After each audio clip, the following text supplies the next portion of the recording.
Welcome to our volleyball ref training session.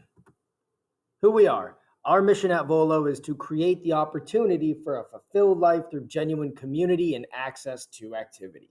And our purpose, we play so kids play free.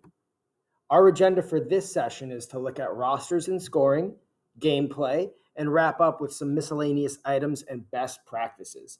Our goal for this session is for you to leave feeling confident you can referee a volleyball game that is both safe and fun. First up, let's look at some roster and scoring information.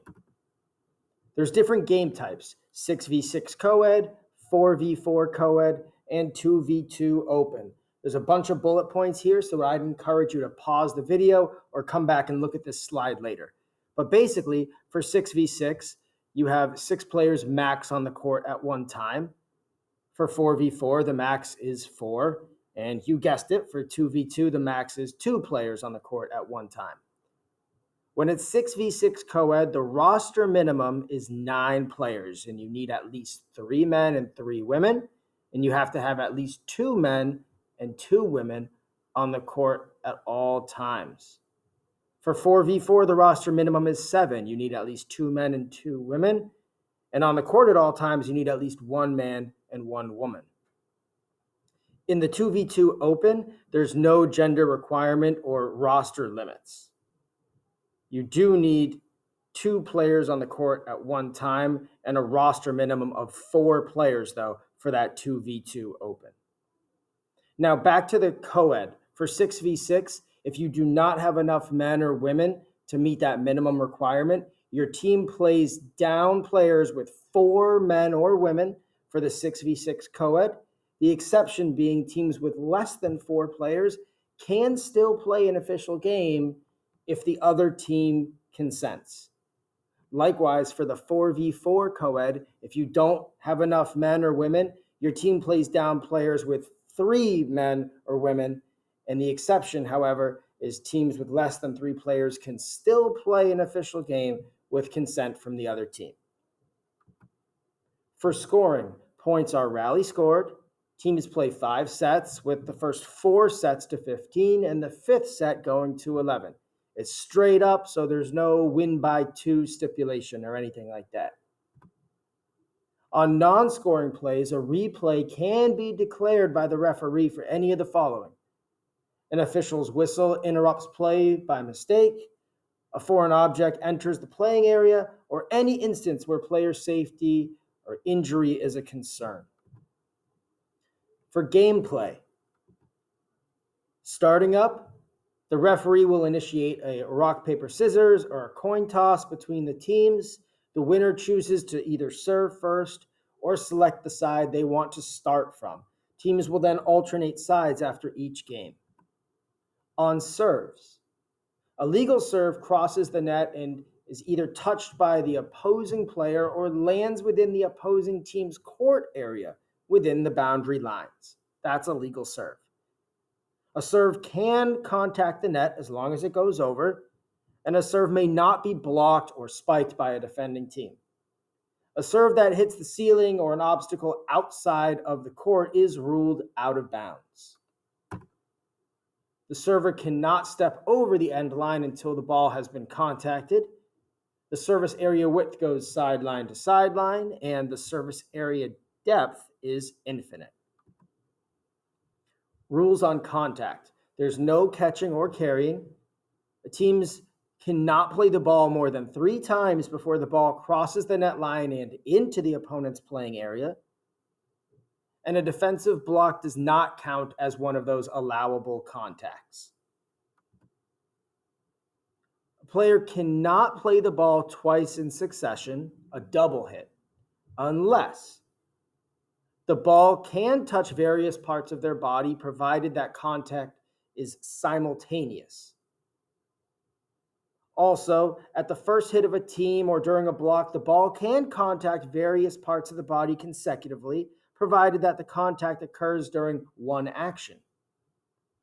The first hit after a block may be executed by any player, including the one who touched the ball during the block. The ball may contact any number of body parts down to and including the foot. So those are some specifics on contacts, in particular the rules on double hits and exceptions. For spiking, contact of the ball when spiking is legal only if a portion of the ball is in contact with the plane of the net or on the spiker's side of the net. Spikers may follow through over the net after legal contact, and teams must rotate positions clockwise after a side out and stay in those positions until after the ball has been served. Quick note, that last bullet I just said does not apply to the open leagues, just to the co-ed. On net play, contact with the net while the ball is in play is not allowed unless the force of the ball pushes the net into a player. Reaching over the net is permitted during the follow-through of a hit made on a player's own side or the blocking of a return, except on a serve or set traveling parallel to or away from the net after an opponent has hit the ball to return it. A footfall at center line is not allowed. That occurs when a player steps beyond the line into the net. Recovering a ball hit into the net is permitted. On front row attacks, only players in the front row at the start of a point, based on the rotation, may attack from the front row. Players in the back row must jump before encountering the 10-foot line for a legal attack. Okay, we'll close with some miscellaneous items and best practices. On forfeits, only registered players are allowed to play, but you can email boston@volosports.com if you need extra players. However, 24 hours notice is requested. You got to be 21 years of age by the start of the first game of the season. Teams late by 10 minutes will lose by forfeit. More on forfeits. If your team is forfeiting a game during the season, you must do the following things to not be penalized. You need to email boston@volosports.com a minimum of 1 hour prior to the league's first game of the night. For example, if the league's first game of the night is 7 o'clock, but the game you're forfeiting is at 9 o'clock, you must email by 6 o'clock. That is an hour before the league's first game of the night. Remember, it's an hour before the league's first game, not your team's, the league's first game. Lastly, your email subject should read forfeit and then name your location and sport. If you do not do those two steps, you will be penalized as a team. The first offense being an automatic disqualification from the playoffs, the second offense being a removal from the league without a refund.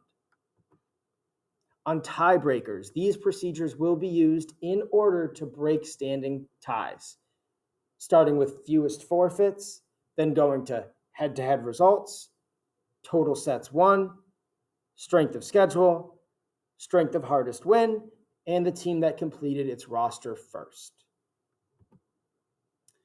In closing, some best practices.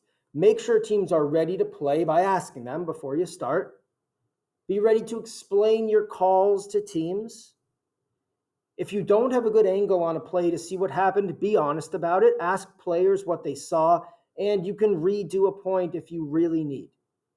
Be consistent in your calls and be decisive.